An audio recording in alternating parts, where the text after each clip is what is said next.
Bonjour à tous. Nous allons vous présenter aujourd'hui comment installer Symfony avec la Symfony console et comment jouer un peu avec Composer. Donc il y a Vincent et Juliane pour vous faire cette présentation. Donc Alors, Vas-y. du coup, pour commencer, on va aller chercher on va déjà chercher à installer Composer sur notre appareil. On va devoir l'utiliser à plusieurs reprises pour notamment installer des bundles. Et si on veut compléter notre installation de Symfony, c'est préférable d'utiliser Composer. Voilà. Donc le site c'est getcomposer.org. Composer, c'est un gestionnaire de dépendances en PHP, écrit en PHP. Et il est très très largement utilisé dans le web, que ce soit avec KickPHP, avec Symfony, ou même Typo 3. Et on a encore plein d'autres exemples. On a vraiment énormément d'exemples. Et c'est vraiment celui-là qui s'est imposé. Et du coup, ce Composer est basé sur Packagist, qui lui-même peut être basé sur GitHub ou d'autres Bitbucket, etc. Donc voilà. Il faut cliquer sur Get Started pour pouvoir en fait installer Composer. Donc là sur notre installation, nous on a utilisé une Vagrant. Donc Vagrant, je peux vous inviter à googler un peu pour voir ce que c'est. Mais globalement, ça permet de créer des machines virtuelles très facilement. Voilà. Donc ici vous avez différentes possibilités d'installer Composer. Et pour ça, vous pouvez aller sur installation Linux, Unix, OS X. Et vous avez en fait ici les lignes de commande à exécuter. Donc les lignes de commande qui sont intéressantes, c'est celle-ci, si je ne dis pas de bêtises. Ça c'est pour une installation locale. Donc ça va vous créer un composer.phare qui sera local à votre projet. Voilà.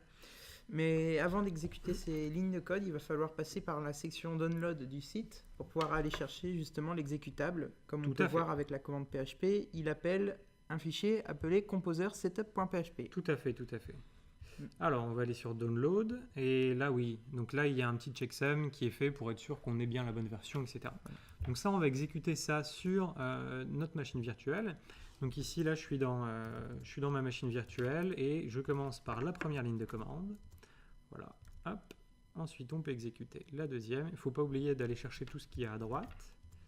Voilà, donc là, il nous dit que l'installation a bien été vérifiée. Oh, je suis revenu en arrière. Et ensuite, on peut lancer l'installeur et ensuite, on peut supprimer le setup. Voilà. Et ensuite, du coup, on retourne sur le Get Started et là, on retourne du coup sur Globally parce que nous, on voudrait qu'il soit installé comme étant une ligne de commande à part entière. On ne veut pas qu'il soit local à notre projet. Voilà. Et plutôt que de l'appeler à partir de PHP en faisant PHP composer.phare, c'est plus pratique pour nous d'utiliser directement la commande composer. Voilà. Et donc ici, il me dit, est-ce que vous voulez l'écraser? Oui, parce qu'en fait, je l'avais déjà installé au préalable. Donc voilà, là, ici, on peut faire un composer, et ici, il va nous répondre donc avec les différentes options qu'on peut lui apporter. Donc là, ensuite, on doit installer les symphonies. Donc là, je peux aller déjà dans...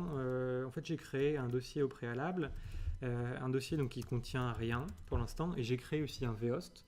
Donc vous pouvez aussi utiliser, ici c'est Apache, mais vous pouvez aussi utiliser Nginx ou d'autres. Ça, c'est pas gênant.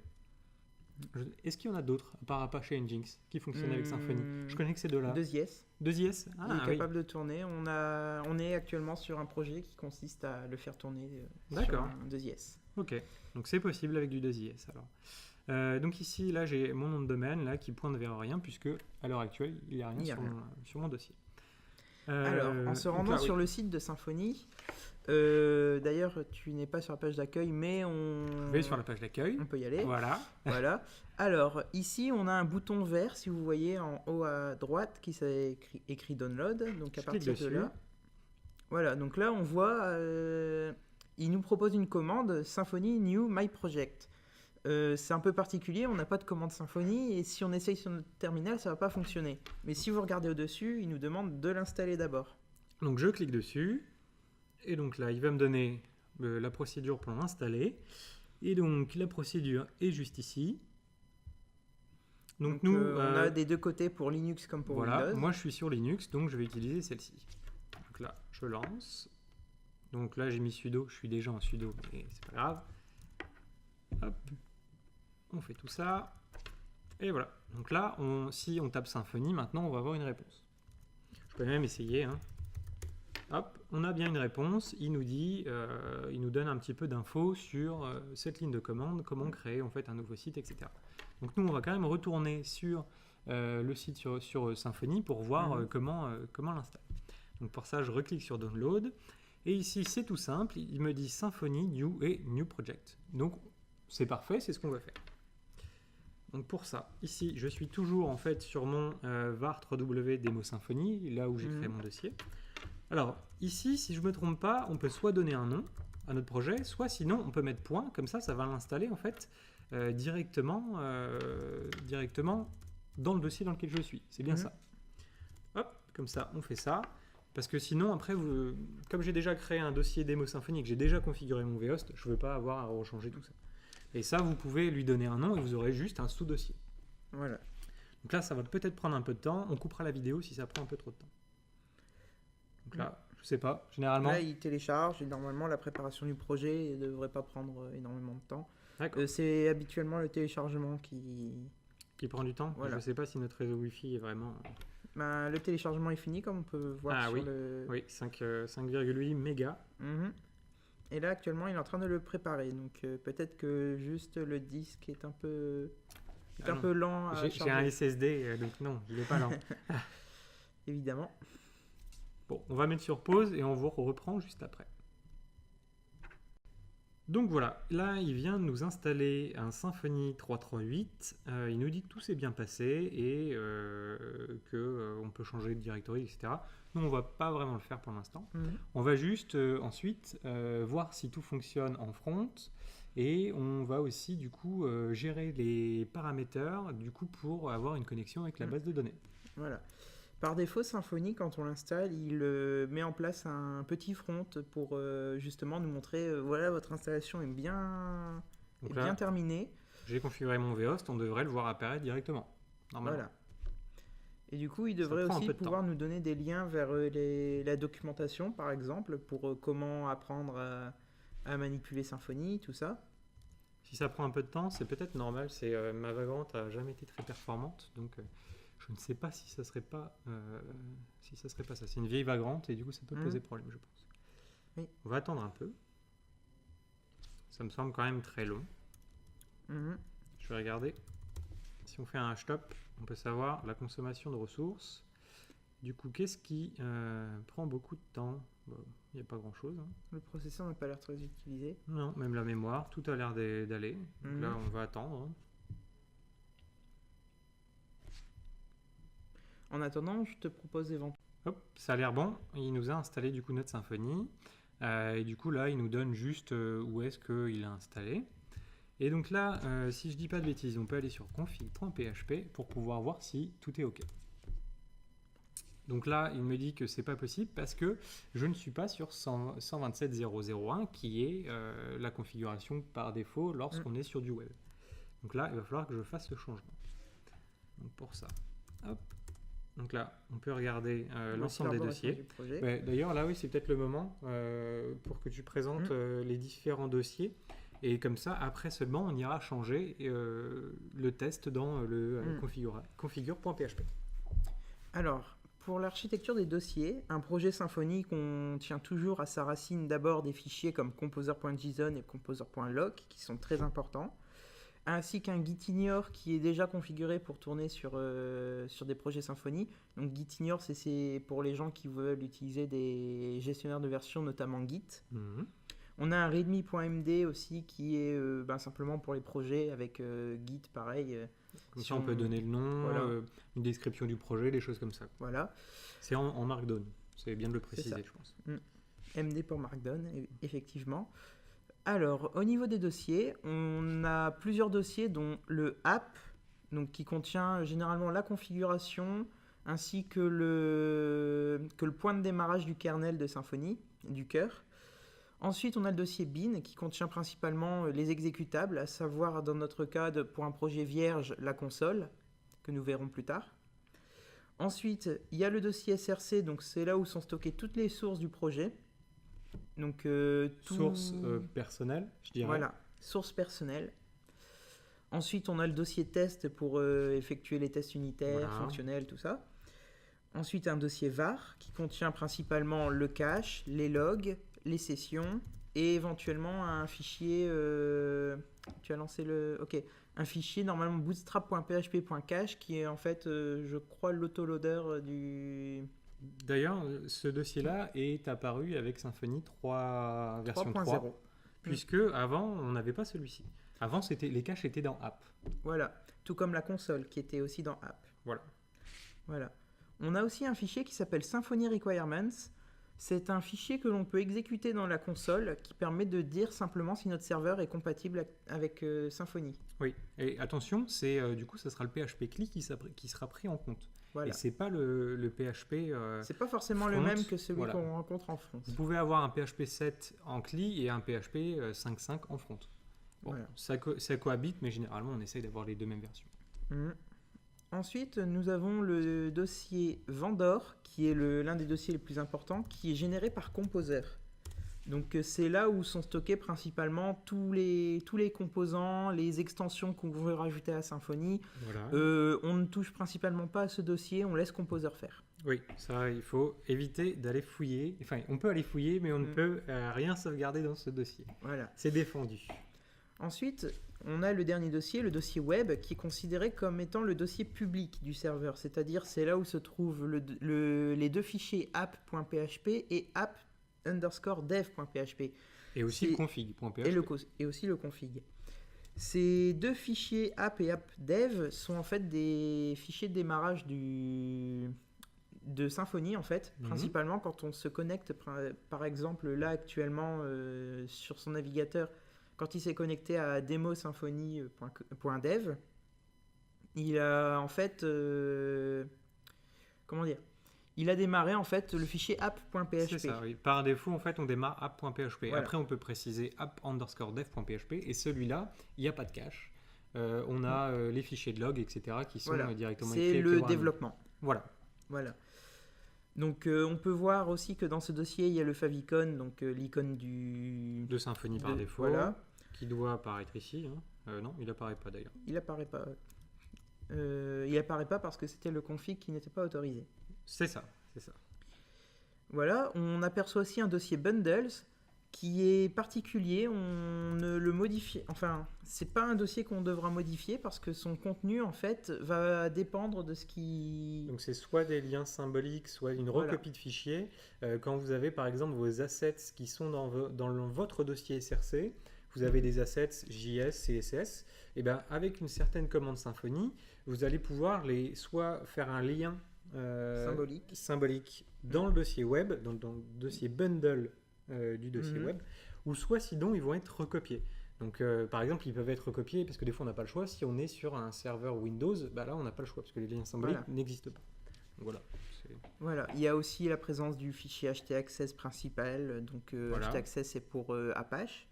On a aussi un fichier robot.txt qui est caractéristique des sites web. Voilà. Et du coup, si on retourne à l'arborescence principale, je te laisse l'afficher, voilà. Pour les questions de sécurité, Symfony peut proposer au minimum deux de ces dossiers en écriture. Les autres, vous pouvez les mettre en lecture seule.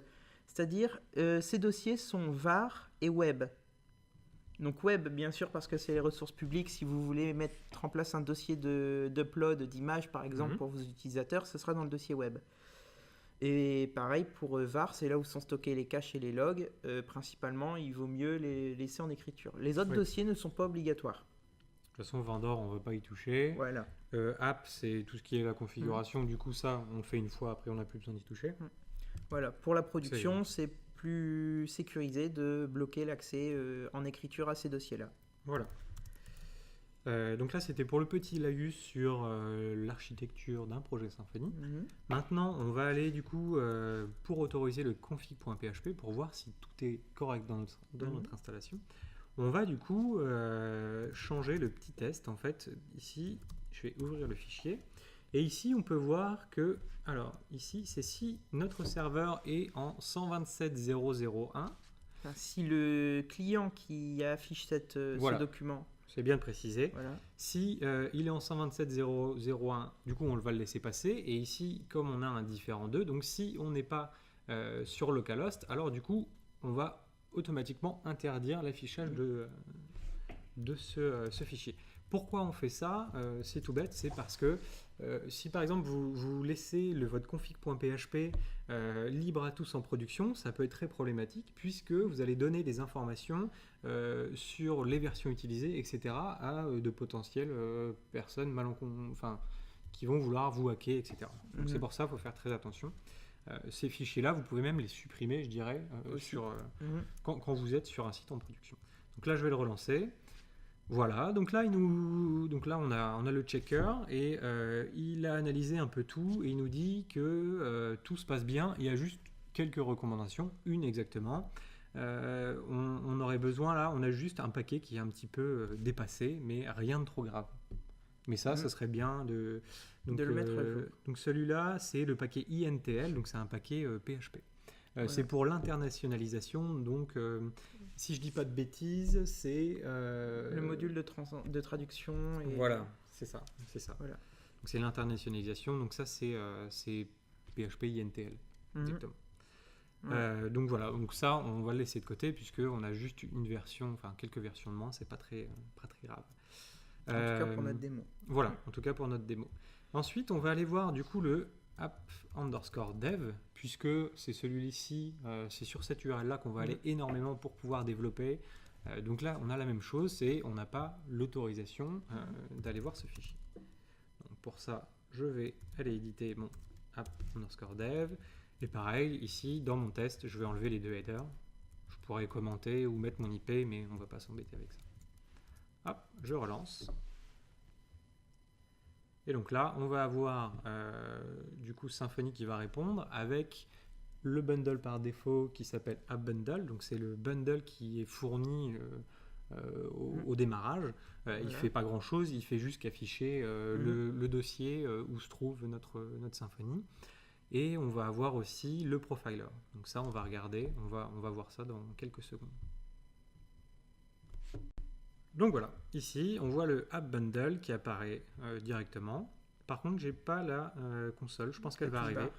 Elle devrait arriver rapidement, je pense que c'est juste, voilà, le temps qu'elle apparaisse. C'est juste ma Vagrant qui met un peu de temps, qui met même plus de 36 secondes à afficher une page, donc j'ai vraiment un petit problème de machine là. Je pense que c'est le screen de l'écran qui doit prendre beaucoup. Donc tu veux peut-être montrer un petit peu la console, je te laisse faire, je pense que c'est montrer un peu donc, tout ce qu'il y a. Au niveau du profiler, tu veux dire? Oui, pardon. Okay. Je parle de console, c'est vrai que c'est le profiler. Voilà, donc déjà, de base, quand on se promène sur appdev.php, cette toolbar n'apparaît que à ce moment-là. Parce qu'on a les debugs d'activer, dont la barre, etc. Voilà, cette barre, elle contient plusieurs informations utiles, notamment par exemple le statut de la requête. Donc on voit que là, il a eu une 200, donc tout va bien. On voit le contrôleur qui a été activé ainsi que l'action. On voit bien sûr la classe aussi. On voit de tout en fait. On voit pareil aussi le nom de notre page. Elle s'appelle Homepage dans notre cas. Donc ça, on n'est pas obligé de mettre des noms à nos... On n'est pas obligé de mettre des noms, c'est préférable. Oui, c'est préférable. Mais pour mieux se repérer au niveau des templates. Donc ça, c'est dans les annotations du code à proprement parler. On verra ça plus tard dans une autre vidéo. Ensuite, nous avons le temps d'exécution pour la page. Donc on peut voir ici que justement ce temps d'exécution était énorme pour nous. C'est astronomique. C'est la Vagrant qui a quelques soucis. En principe, Symfony prend un peu moins de 10 millisecondes à s'exécuter, à démarrer. C'est très rapide, très réactif. On voit la quantité de mémoire vive qu'il a utilisée. Donc on voit aussi, tant que nous y sommes, la mémoire maximum que le serveur PHP est autorisé à utiliser. Ensuite, on voit au niveau des caches, donc les appels de cache. On verra ça plus tard en détail parce que le cache est un composant principal de Symfony. C'est ce qui lui permet aussi de faire parfois tourner une prod alors que le serveur Alors que quand on va sur le dev, tout est cassé. Oui. Parfois, ça continue de tourner et heureusement, ça permet de régler les problèmes avant que le client puisse le voir. Ensuite, nous avons ici l'utilisateur. Donc, on voit qu'actuellement, nous sommes anonymes. Donc, il dit qu'on est quand même authentifié en tant qu'anonyme, bien sûr. Avec un token anonyme, bien sûr. Et on peut aussi voir à cet endroit-là le nom du firewall qui est utilisé. On verra aussi plus tard pour c'est que le firewall, pour l'utilisation du firewall et tout ça. On voit aussi en avant-dernier point plutôt, parce qu'il y a encore tout à droite de la barre, le template, combien de temps il a pris pour afficher. Donc bien sûr, vu que la Vagrant a quelques soucis actuellement. On est à 162 millisecondes. Oui, c'est pas si énorme que ça. Ah, pour du template, si, ça va quand même très vite en temps normal. Par normal. rapport aux 36 secondes d'affichage complet. Je conçois. Alors, et bien sûr, le dernier point qu'on voit sur la toolbar de Symfony, c'est la version actuelle. Et on peut voir éventuellement quelques informations, par exemple le token du profiler. On verra ça plus tard aussi. Le nom du kernel, éventuellement si on le change. L'environnement. Donc actuellement, vu que nous sommes sur AppDev, l'environnement est dev. Ensuite, on a le debug d'activer, la version de PHP, les extensions, bien sûr. Ils nous disent OPK sont là, donc c'est bien. Par contre, on n'a pas APCU ni Xdebug, donc c'est moins bien. Puis ensuite, on a PHP SAPI, donc c'est le PHP qui est utilisé, voilà. Le type de PHP. On a deux PHP possibles. On a le PHP FPM, donc c'est exécuté avec des CGI. Et on a aussi le module Apache. Le problème du module Apache, c'est que même quand on charge une image, quand Apache charge une image, il va aussi charger PHP. Et donc c'est pour ça que ça reste quand même problématique. Et c'est pour ça que c'est préférable d'utiliser FPM, c'est qu'il va utiliser que quand il y aura des points PHP, et du coup il va uniquement charger PHP quand il y aura l'utilité réelle d'utiliser PHP. Donc ça c'est intéressant aussi de noter. Voilà. Donc à n'importe quel moment, ici on peut voir qu'on a un PHP info si on veut plus d'informations sur la plateforme, sur tout ce qui est installé par rapport à PHP. Par rapport à cette toolbar, si on clique sur n'importe quel onglet de celle-ci, on peut accéder au profiler avec notre token. Bon, par contre, il va prendre un peu de temps, vu que j'ai cliqué. Et en fait, il va nous afficher tout ce qui a pu se réaliser au chargement de cette page. Par exemple, il manque quelques onglets ici, comme par exemple l'onglet Doctrine, qui est la couche d'abstraction de la base de données, qui va nous indiquer par exemple combien de requêtes ont été faites en combien de secondes. Oh, ça c'est marrant ça. Une petite erreur Twig. Alors, il y a un problème de session. C'est peut-être pour ça. C'est peut-être parce qu'on a un petit souci de configuration. Je me souviens avoir déjà eu le problème sur un Symfony 2.8. C'est parce que il y avait par défaut, il écrit les sessions dans var session, si je dis pas de bêtises. Et là, sur ma Vagrant, il n'avait pas les droits d'écriture. Donc c'est peut-être ça qui ferait qu'on a une petite latence.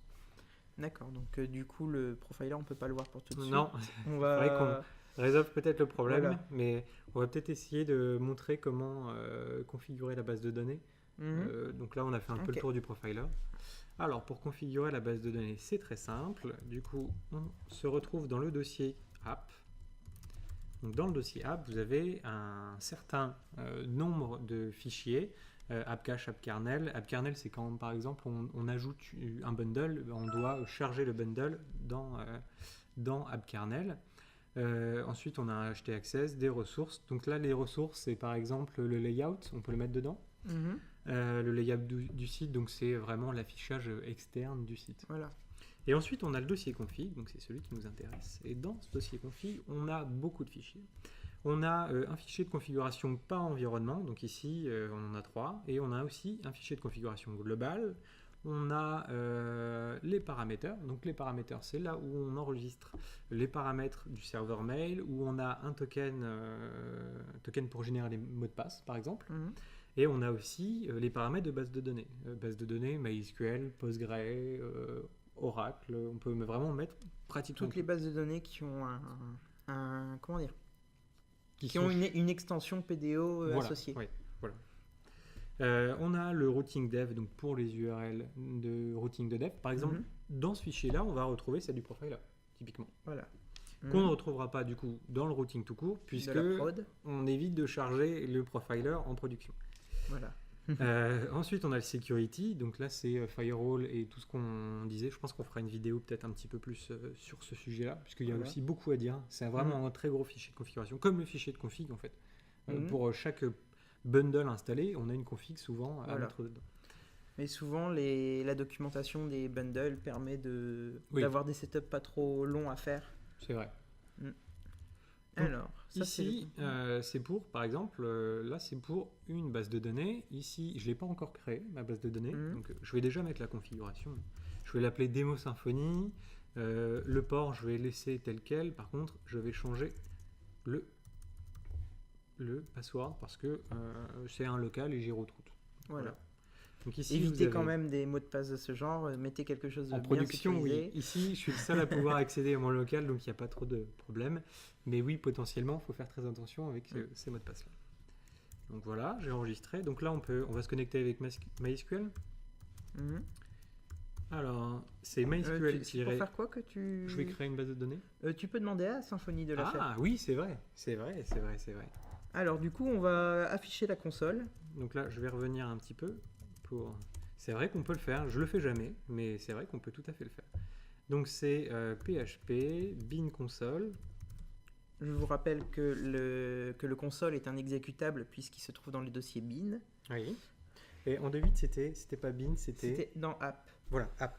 C'est ça. À chaque fois, je me retrouve encore en Symfony 3 de retaper app. Je me vois encore le. Alors du coup, si on lance cette commande à blanc, on va se prendre une raclée de commandes différentes dans la figure. Pour le début, on va détailler juste vaguement. Après, si on a besoin de détailler plus précisément une commande par rapport à une autre, on la détaillera. Oui. Donc là, je le laisse tourner parce que ça reste quand même un peu long. Du coup, hop, je vais mettre sur pause rapidement. Donc voilà, là du coup on a eu un peu le mode help de tout ce qui était possible avec la commande. Je te laisse un petit peu. C'est un affichage dynamique, c'est-à-dire si on décide soudainement nous de créer une commande pour la console, elle va être ajoutée automatiquement. Ça c'est ce qui est aussi une force de Symfony, c'est l'automatisation de beaucoup de choses qui nous facilitent la tâche. Donc on peut voir qu'il y a une très grande liste de commandes. Donc on a souvent la description sur le côté qui est très pratique. Nous, on va plutôt parler des commandes principales qu'on va croiser très souvent. Donc déjà, il y a la commande asset install qui est, comme on l'avait dit tout à l'heure, c'est cette commande-là en fait qui va remplir le dossier bundles du dossier web. Voilà, oui. Avec les assets qui se trouvent dans notre code. Ensuite, on a le cache clear qui est très important. C'est surtout pour la prod. Ça, vous allez le faire vraiment souvent. Voilà. C'est simplement la commande pour vider les caches. Voilà. Avec bien sûr le cache warm-up qui permet simplement de pré-remplir les caches quand ils sont vides, bien sûr. Ensuite, on a les commandes debug. Donc, on les rencontre de temps en temps suivant ce qu'on fait, notamment le debug container et le debug router. Donc, le debug router, c'est pour regarder justement toutes les routes que Symfony nous propose. Parce que justement, il peut... quand on a des problèmes de route et tout ça, on a besoin de les afficher, une liste pour vérifier si notre route est bien prise en compte. Le container, c'est autre chose, c'est par rapport aux services, parce qu'on peut déclarer des services et Symfony, c'est les enregistrer tout seul. Il y a peut-être des moments où on a envie de vérifier si tel service existe ou justement si notre service est bien apparu. Ensuite, nous avons la partie avec Doctrine qui contient énormément de commandes, notamment par rapport à la version 3 des nouvelles commandes comme des commandes de cache qui sont pré-intégrées. Ensuite, on a les commandes qui nous intéressent un petit peu plus pour notre cas, c'est-à-dire database create, qui permet justement de créer la base de données par rapport à notre configuration. Ensuite, on a les doctrine generate, qui nous permet de générer des entités, des formes par rapport à nos entités, de régénérer les fonctions, les getters et setters de nos entités, et voire même, pourquoi pas, de générer un CRUD par rapport à une entité. Ça nous facilite énormément la tâche de pouvoir générer un CRUD avec juste une commande. Oui. Ensuite, on a les doctrines schémas. Je vais passer toutes les autres. Elles sont beaucoup moins importantes par rapport à celle-ci. De toute façon, je pense qu'on fera une vidéo dédiée parce Voilà. qu'il y a énormément de choses à dire. Je pense que là, on va pas rentrer dans les détails. Voilà. Donc, on a les doctrines schémas. Donc, on peut créer le schéma. Donc, ça, c'est ce qu'on fait généralement au tout début quand on a créé nos entités qu'on n'a pas encore de schéma. Et après, tout ce que l'on fera, c'est un schéma update. Donc, généralement, en fait, on fait un doctrine schéma update. Comme ça, il nous dit si oui ou non la commande peut s'exécuter correctement ou pas. Et au moment où on veut la valider, on rajoute le 2-force qui va dire à Doctrine, vas-y, exécute-moi maintenant que tu as fait une vérification que ça marche. Voilà. Ensuite, on a les commandes generate. Donc, principalement, ce serait bundle qu'on utiliserait. Donc, c'est pour justement pouvoir créer un nouveau projet, par exemple. Si on veut créer un nouveau bundle, un bundle, c'est simplement une composante principale de notre projet, par exemple. Voilà. C'est là qui contient le contrôleur, les vues, les services, les entités, les repositories. Tout est stocké dans un bundle. Donc, de toute façon, vous allez voir, quand vous installez une nouvelle extension, donc là, on va faire une deuxième vidéo sur un bundle qui s'appelle FOSS-User. Et donc, c'est un bundle complet, packagé, et c'est celui qui permet de créer des utilisateurs et de se loguer. Donc, c'est vraiment... et de supprimer des utilisateurs, de mettre à jour, etc. À savoir donc, que, de base, Symfony est aussi capable de gérer ces utilisateurs-là. FOSS-User nous facilite juste énormément la tâche en nous proposant tout déjà préfabriqué. Et du coup, il faut voir un bundle comme étant une boîte qui contient des fonctionnalités. Voilà. Donc ensuite, on a quelques autres commandes que je vais passer parce qu'elles sont beaucoup moins importantes que les autres. Je vais juste vous noter quand même qu'il existe une commande server start qui permet en fait, si on n'a pas Apache, si on n'a pas Nginx, tout ça, juste avec PHP, les dernières versions, on est capable de démarrer un serveur en standalone avec Symfony sans rien de plus que PHP. Il vous dit quand vous faites la Symfony New, lorsqu'il a fini d'installer, il vous le dit. Il vous dit comment faire et sur quel port ça va être lancé, etc. Voilà. Donc là, on est bon pour ça. Du coup, là, nous, ce qu'on cherchait à la base, c'était comment créer la base de données avec la ligne de commande de Symfony. Donc ici, c'était Doctrine Database Create. Voilà. Il nous suffit juste de le mettre à la suite de notre commande php bin/console. Voilà. Et de lancer la commande. Donc en principe, il devra nous dire si quelque chose s'est mal passé, il nous envoie un texte avec un encadré rouge, mais là, c'est pas notre cas. Non. Il a réussi à créer la base de données, il l'a créée tout seul. Impeccable. Voilà. Donc ici, vous avez, et là, on devrait voir apparaître le petit élément doctrine, du coup. Pas tout de suite. Pas tout de suite, parce qu'on n'a pas l'entité. Il n'apparaîtra uniquement si on exécute une requête SQL. D'accord, ok. Voilà. Parce que je le vois tout le temps apparaître. C'est vrai que généralement, on part pas de zéro, mais oui, ok. Donc c'est noté pour tout ça. Donc là, on vient de voir comment installer Symfony. Donc là, on a toujours notre problème avec les sessions. Mais ça, normalement, vous ne devrez pas l'avoir. Et ça, c'est facilement changeable, puisque même dans Symfony, dans le config de Symfony, on peut même lui dire où est-ce qu'il doit enregistrer les sessions. Donc ça, c'est important aussi. Symfony, on peut vraiment écraser énormément de configuration de base de PHP. Ça, c'est même peut-être parce qu'il y a une ligne contradictoire dans le config, on a peut-être changé quelque chose. Donc ça, faudrait qu'on regarde. On réglera ça pour la prochaine vidéo. Mais là, du coup, ce qu'on a vu, c'est comment installer Symfony.